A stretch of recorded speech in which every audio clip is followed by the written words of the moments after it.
Nominate the youth sports volunteer that you know for the Hercules Hero of the Week. Submit your nomination at kslsports.com/contest and listen every Thursday afternoon to JJ and Alex for the winner. Help us celebrate the efforts of those volunteers making an impact with the Hercules Hero of the Week. Sponsored by Hercules First Federal Credit Union and Beehive Meals.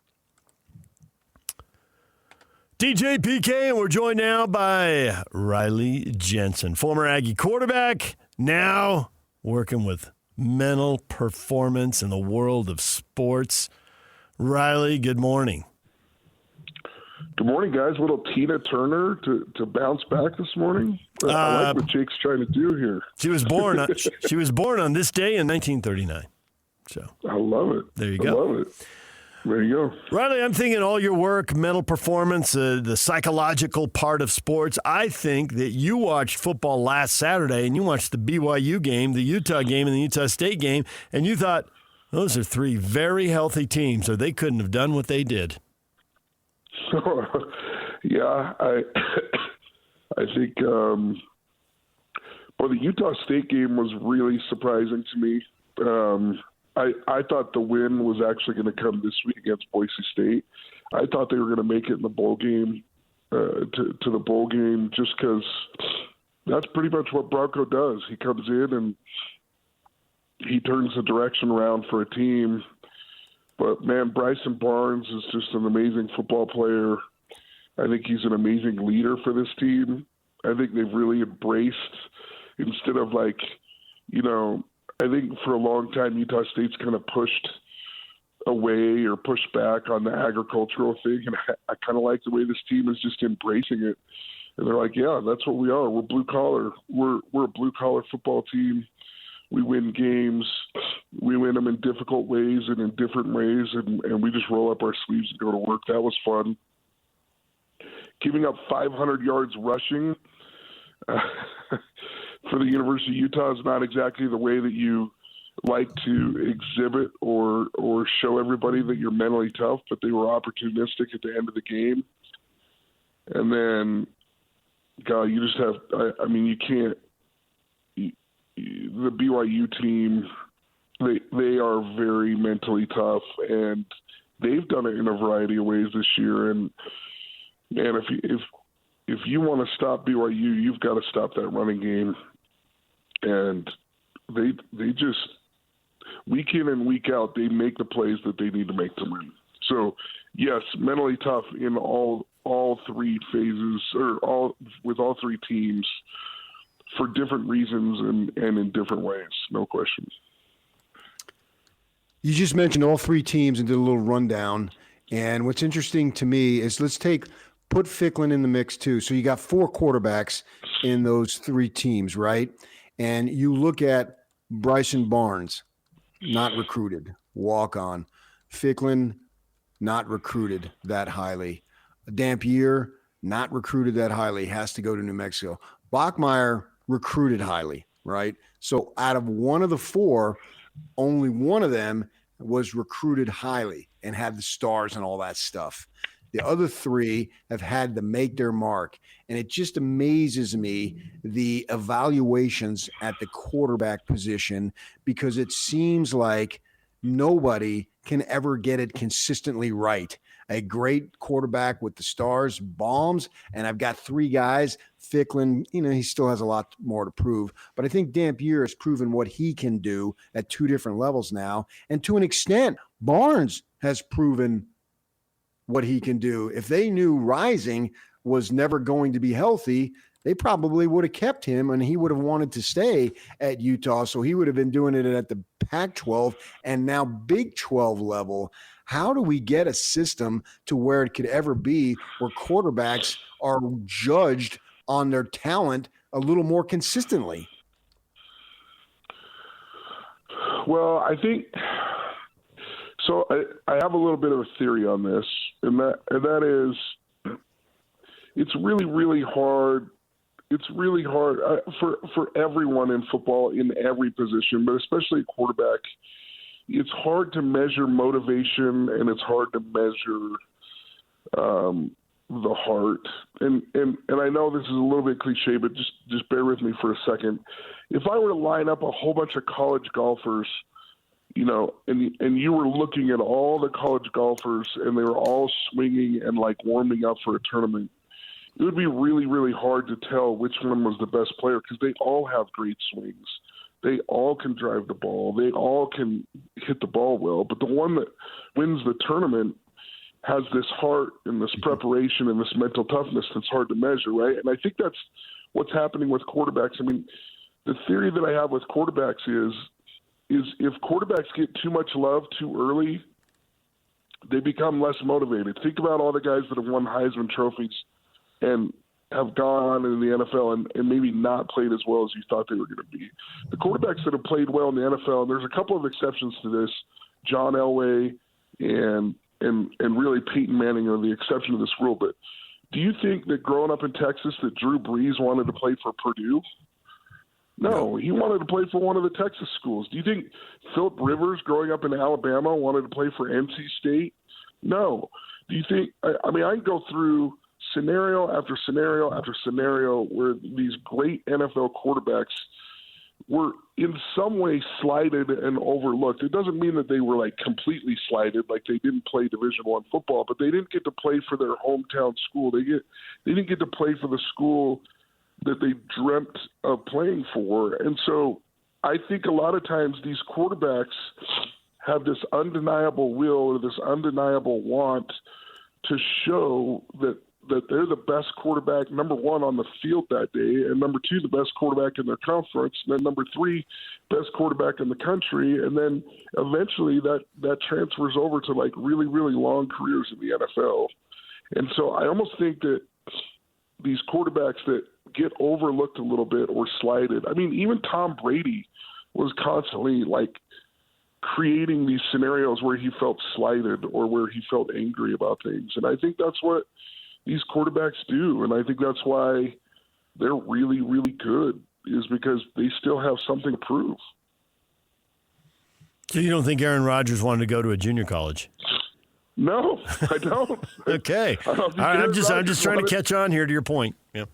Yeah, no, I mean, I can go down list after list after list of quarterbacks. I mean, Tom Brady, I think everybody said he wanted to play for USC or something like that, right? Like, there's just you can go down the list of quarterbacks, and I mean, look at Baker Mayfield. I mean, he was one of the best quarterbacks in the state of Texas. Walks on to Texas Tech, wins the spot, and then the next year they're like, "Yeah, you're going to have to compete for the spot." He's like, "Well, forget that. I'm going to Oklahoma." And then he's been, even in the NFL, he's been kind of left for dead a couple of times. And now you look at him and you're like, geez, dude, this guy is really good. I mean, you could take a local example. Jackson Dart signed with USC, and for all intents and purposes, that was like the dream school where he wanted to play. A new coach comes in with his quarterback. It's not really going to be a fair competition. Even if he won the competition, he would have had a short rope. He goes to Ole Miss, which is not necessarily probably his first choice or even like on his radar coming out of high school. And now he's competing on the NFL level, right? I mean, and Joe Burrow says that story sounds familiar to me. Right? Ohio guy wanted to go to Ohio State, didn't win the job, transferred to LSU, went 15-0. And is now a big-time quarterback in the NFL. So these stories where they stay a little bit hungry is kind of good for them. I can go through other positions too. I've gone through on the quarterback position over and over and over again just because that's near and dear to my heart. But there's other positions too where this happens all the time. Too many awards too early seems to make people a little bit too happy and a little bit too content.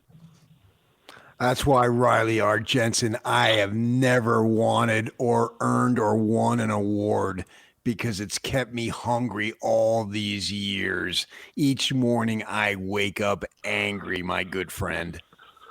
Well, I would say that you could play for BYU because they're humble and hungry, but the humble part, I don't know. I can see that you're hungry.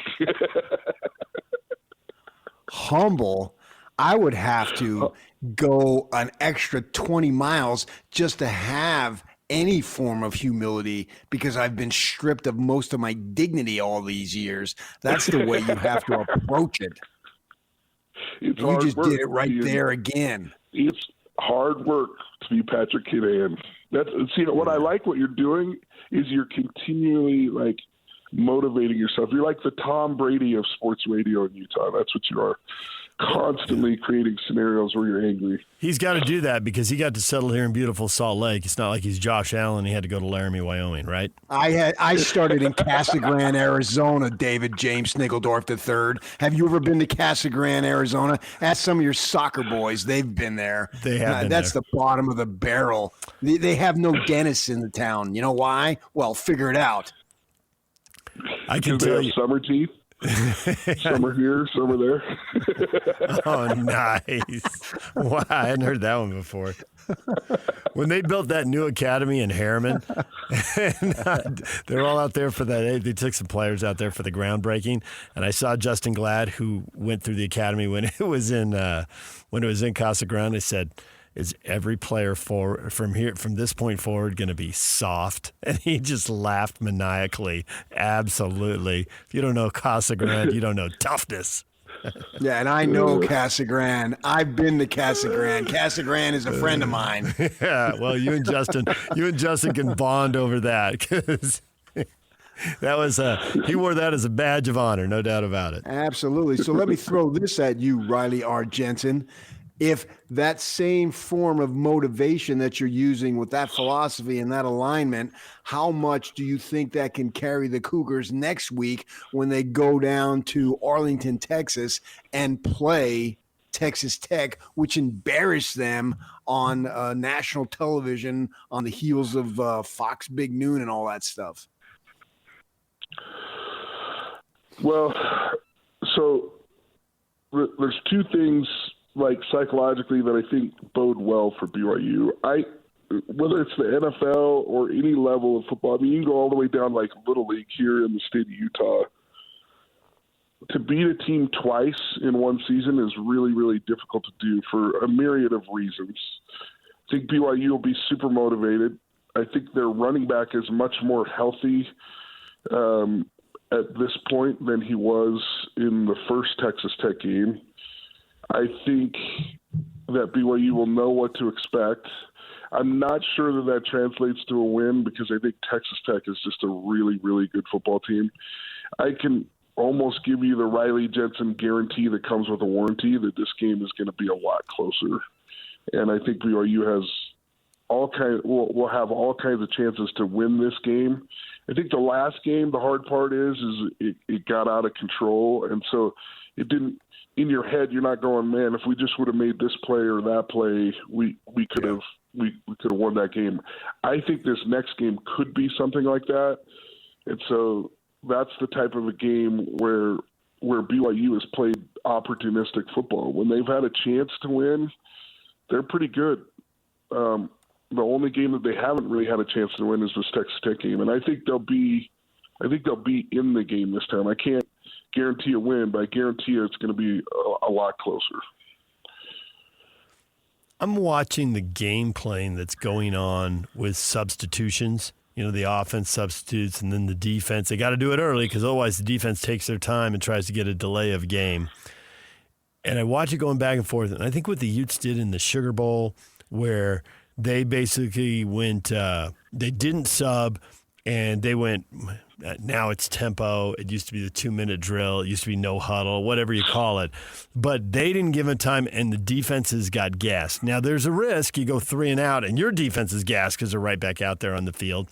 But we're not seeing much of that tactic. Why have coaches dropped that from their bag? Is it the fact they're afraid of putting the defense back out there very quickly? Because, I mean, we've seen it work. We've seen it work in a game we're never going to forget. And now we're seeing all these other game playing happen in multiple games. It's been a problem for multiple teams. And I wonder why somebody doesn't do it. Well, I think with BYU, one of the reasons why the quarterback position's playing so good is that Aaron Roderick can talk to him until there's 15 seconds on the clock. Mm-hmm. And so that's a little bit of a different scenario going on with Bachmeier. One of the reasons he's so good is because Aaron can talk to him and say, hey, look, we're going to run this play or this play. Look for this check. He's literally like in his head, like talking to him about things. But even when the Utes did it against Alabama, that was a senior quarterback that you had a lot of trust with to be able to run an up tempo or this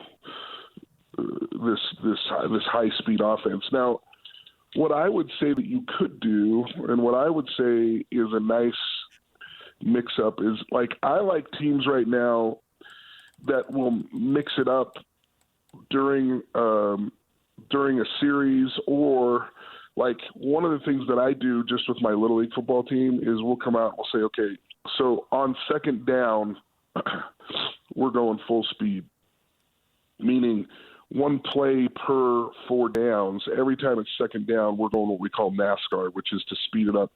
So then what you're doing is you're not just throwing all fastballs at someone. You're throwing a fastball, then a curveball, then you're throwing a slider, then you're throwing a fastball. And I think that keeps defenses really, really off balance. And so I would look for some version of that, not necessarily of just go, go, go, go, go, like Brian Johnson did in the University of Utah. And that was an amazing game. I was actually at that game and just shaking my head and watching everybody with their Bama bangs shake their head back and forth. And they just could not believe what happened to them. And but I like the idea that you're talking about. I think the whole thing, and the reason why you haven't seen it, sorry, this is a long answer, is because the ability to talk to your quarterback is so tempting for an offensive coordinator right now. And I think Aaron Rodgers had to do it with Bachmeier to keep him sharp and to keep him in the game. But I like the idea. I just think it's so tempting right now as an offensive coordinator to just keep talking to your quarterback up till 15 seconds. Okay, yeah. Especially if he can handle it, though. He has to be able to handle it, right? Yeah, I mean, I think at this point he's no longer a freshman. Now you're talking about a sophomore quarterback, and I think he can handle more and more, and I think you're going to have a minute to prepare for Texas Tech, and that might be something that they do. I don't know that they do the full University of Utah version, but like I said, they could do something where they're just all right, so in the first quarter, every time it's second down, we're going to go NASCAR, right? Or we're going to do it every first down in the second quarter type of thing. And then it keeps people off balance. It doesn't allow them to sub and bring in, 3 new defensive linemen every second.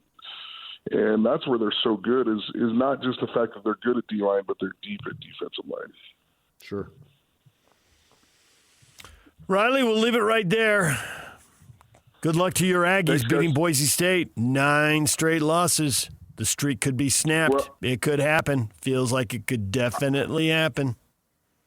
I think it definitely could happen. I think Maddox Madsen, the local quarterback, is out. Yeah. And that's good news for Utah State. So a local Utah guy contributing to Utah State wins is always a good thing for me. There you go. All right. Well, happy Thanksgiving, Riley. Thanks for joining us, and we'll talk to you. Have a great one. DJ PK, it's 97.5, the KSL Sports Zone. PK, Boise State's only favored by 3.5. Would you even call that an upset? Very mild. I mean, technically it would be.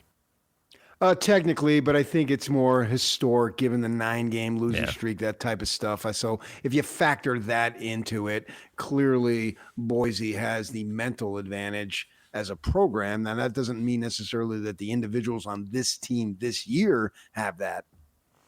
DJ PK, it's 97.5, the KSL Sports Zone. Barry Trammell at the top of the hour. Coming up next, it's a Win Tickets Wednesday. We got tickets to give away. We will do that. Nate Bargatze fans, stick around. They follow the break right here on the Zone. Question of the morning. The playoff committee keeps BYU at 11, drops Utah 1 spot to 13. BYU is listed as first team in. First team out. Utah is the second team out. Tulane is the G5 team that is in. Fair or foul? Ryan said, remember when everyone in Utah was saying the Big 12 was a power conference, how great it was going to be to have BYU and Utah in the same conference again? At least we'll always have the Holy War now. That's all that's important. Ryan's just going to focus on the rivalry game and not worry about the whole playoff thing because they're not getting treated like a power conference. Okay, but Texas is? They got to let somebody in, so then they just vote them fifth. Yeah, that's pretty high, though. They don't just vote them fifth. Texas Tech has earned that right to be where they are in the voting. You sure they're not getting slided a little bit? They're in front of Oregon and Ole Miss. They're in front of 2 1-loss teams. And they're behind Georgia. So, okay. Yeah. But they're not given the bye. That's reserved for the SEC. Although a home game is number 5 against a G5 team, you ought to win that. Your fans get all the thrill, and then you're playing number 4 anyway on a neutral field. That sounds like a lot of fun to me. Yeah, I think 5 and 6 are really good spots to be. They're not buys, but, man, you ought to be heavily favored. You ought to win. And there is real value in having a home playoff game and getting your whole fan base fired up, man. If you don't leverage that into people renewing, that's a you problem. So. Yeah, especially it's something that has never happened before. Right, yeah. Yes, this will be Texas Tech's first home playoff. There've only been 4 home playoff games, right? Ever. And now you get one of the it'll be 8 this year, so you get one of the 8. So the consistency isn't there, though. That's the thing. You can't claim neglect, bias, overlooked, whatever, when your conference brethren is getting the same thing that you want to get. Except it's not complete. Because Texas Tech is treated fairly, you can't complain about being treated unfairly? Yes, you can, but I don't think you can do it from the conference level. Oh, I think you can. I mean, there's... Okay. Look at the SEC teams with 2 losses that are getting in. Even the Big Ten sitting over there going, our 2-loss teams aren't in. Well, you're a little short on 2-loss teams. That's a you problem. Because now USC just got their third. The best conference, man. It should get the most bids. Who's arguing that? Okay, the Big Ten's like, you got 5, but we can't have 4. We can only have 3. And how come Michigan's out at 9-2? Well, they're not out yet. They have an opportunity to get in. And that would just make it harder for BYU. I understand that. Yeah. But if Michigan beats Ohio State, that's way better than anything BYU's done. Michigan beating Ohio State would be the win of the year in all of college football. Who would have a better win than that? Right. So what are you going to do on that? I mean, these conferences, those 2, it's not like they don't have superpowers. And we're not talking about that. Okay, but we're talking about a step or 2 below that. But compare BYU and Oregon. Why is Oregon in at 6 and BYU's out at 11, and why are they 5 spots apart? Their resumes are remarkably similar. Because Oregon has been a power-recognized brand. It's not Big Ten. It's Oregon. It would be reversed if Oregon was sort of the new kid on the block and BYU had Phil Knight money or all these boosters money that they've been having for many, many years that BYU has now because it's more above board and all that stuff. And so with that in mind, and we know Oregon was running afoul of the rule with the recruiting, with Chip Kelly, with that preposterous statement, some dude named Willie Lyles. I didn't know that's who you meant because I called him Will, or was it I called him Willie and you're calling him Will? I mean, we know what was going on there. I mean, they were cheating. Man. They were cheating. Right. Do you think BYU just can't afford to do that for obvious reasons? So do you think BYU will get the benefit of the doubt, the recognition, the most overrated, underrated, or is it underrated, overrated? No, underrated. Whatever, you got me. I turned out that Utah gets, because Utah's now been to 4 Pac-12 title games, and that gave the Utah brand some oomph that it didn't have before for these debates. Well, I think, yes, I think that Utah has gotten that because of Oregon, because of SC, and the Big 12 clearly was hurt reputation-wise and prestige-wise by Oklahoma and Texas leaving. Oregon and USC were the Big 12's version of Texas and Oklahoma. And so now there isn't that big dog. Utah, I don't think, can stand on its own as a big dog. It needs other big dogs, and then they beat those big dogs, which is exactly what happened to get to both Rose Bowls.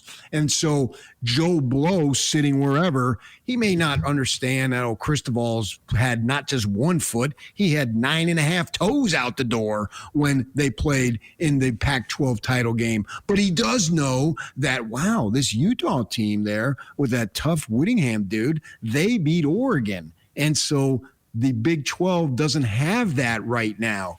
Texas Tech has not ascended to that position. I think given the money and all that they have available, they can get there, and maybe BYU can get there, and maybe there might be Utah can get there too, but they're not there right now. So I think Utah benefited in the Pac-12 by beating the brand names that the Big 12 doesn't have right now.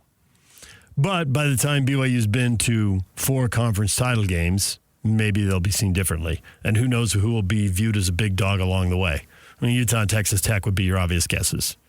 Well, yeah, and I think you got the Sun Devils there as possibly emerging, finally waking up, right? And I know everybody wants to root against ASU. It's fun to do. Oh, man, they swore at us and blah, blah, blah, whatever happens, and their fans are this or that. And Dillingham went nuts on that when they were debating to put 1 second back on the clock or whatever it was. And, man, he acted like a lunatic. Yeah, he was a 34-year-old lunatic. You got me there. And there's no question about it. And he even acknowledged that he was way over the top. But the fact is, you need these teams to do well, and you need multiple teams to do well on a national level, because that's going to raise your profile when you play them, when you beat them, just like it did for Utah a few years back in the now rest in peace Pac-12. DJ and PK, it's 97.5, the KSL Sports Zone. Coming up, Barry Trammell's going to join us at the top of the hour. Next, we've got to move it. Yak made an executive decision in our post-show meeting yesterday. We're moving the NFL picks. PK was right there with you. We're moving our locks of the week to Wednesday because there's 3 games Thursday, and maybe you want to take advantage of those. All right, we'll do that next. Stay with us. DJ and PK, it's 97.5, the KSL Sports Zone. It's game week for the Aggies, and the KSL Sports Zone is getting you ready for kickoff. Bronco Mendenhall and the Aggies are now bowl eligible and look to finish up the regular season with a Friday showdown against Boise State and Logan. Listen all week long for the best coverage of Aggie football. Then catch all the play-by-play action beginning with the Aggie pregame show this Friday afternoon at 1 on 1280 The Zone. Your exclusive home for Aggie football is live on air, online, and on the KSL Sports app. This is 97.5, the KSL Sports Zone.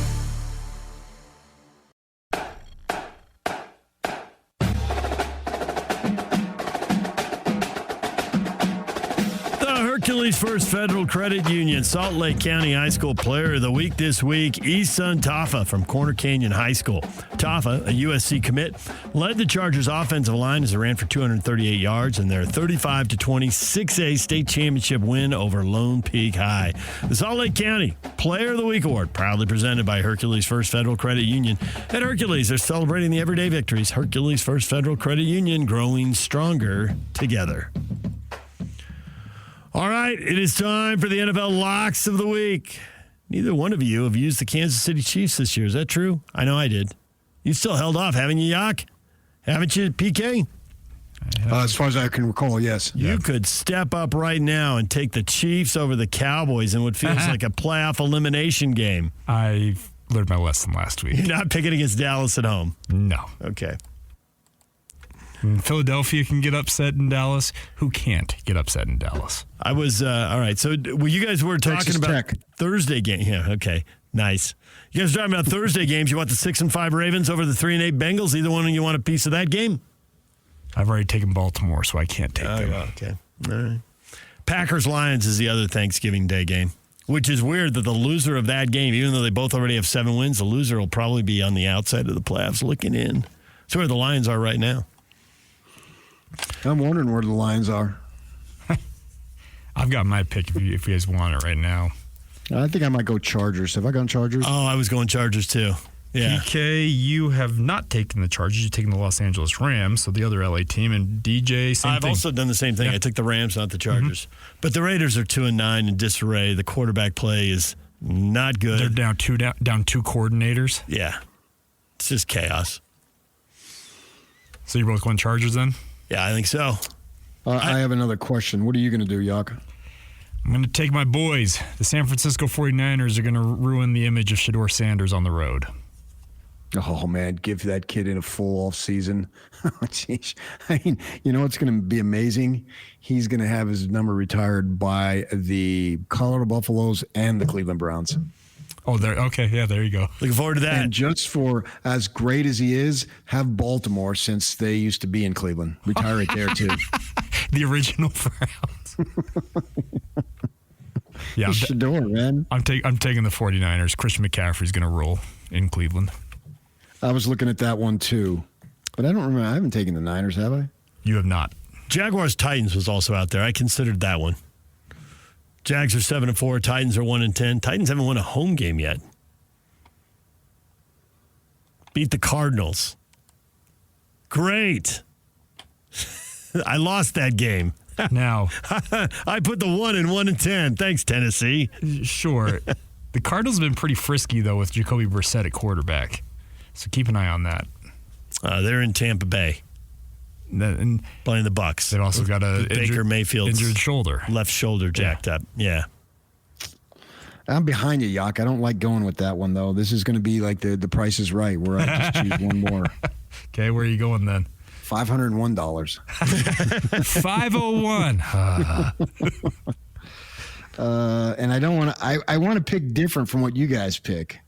Oh, you don't have to do that. I mean, if you got another game you like, go ahead. I understand that. Hence, I want to. Okay. Have you guys considered? I want to win, man.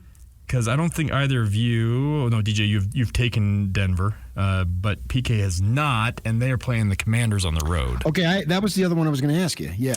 You know, I have don't not like the taken cross-country Denver. trips, but I think playing a 6 o'clock game at night is way different than playing an 11 o'clock game in the morning. On your body clock, For West you Coast had teams, to travel, but For West Coast teams, it's a different So thing. I think that's actually a decent pick. I just can't do it. But I think that's, I mean, if that's the one you want, I totally get that. The Commanders, this season's gone all wrong. It's 3-8. I don't even think they're, desperately trying to, they're done. They're not getting to the playoffs. All right, I'll go with Denver. Okay. Just try to mix it up a little bit. Now, Yak, you're not worried about that whole West Coast team playing 11 a.m. with the Niner defense? We're talking about the Cleveland Browns. Okay, there it is. Sorry. Yeah. Because I consider Rams-Panthers, but the Rams are coming off a Monday night game, too. They are. It's a short week for them. So it's a short week, cross-country, and the Panthers are 6-6. They're decent. Yeah. I got faith in my boys. I think they figured some things out. The Rams have the biggest point spread of their week, 10.5. Mm-hmm. So in Vegas, people are just all about the Rams. Now, if Brock Purdy has another first half like he had on Monday night. Yeah, I've heard a stat. What's the number? His Monday Night Football record You've is heard a terrible. stat? Yeah, I know. Shocking. But I can't hold on to it. What? But it's his stats on Monday night and primetime are terrible, and the theory is that he's trying to prove to the national TV audience and all the players across the league watching. He looked that way. I can do it. I can. Yeah. He looked like he was forcing it. Yep. All right, DJ, where are you going? Chargers over the Raiders. I mean, the Raiders are just in complete Sticking disarray. with the Chargers. I'm not really picking the Chargers. I'm picking against the Raiders. Well, and that's a lot of this is you're picking against who they're playing. It's about matchups. All right, there you go. DJ and PK. When we come back, Barry Trammell, Tulsa World, talking all things Big 12. We'll talk to him about the playoffs and some of his grades for some of these teams and his thought on the Oklahoma State hire. PK, they were there once upon a time. How quickly could they get back? We will get to that next. Stay with us.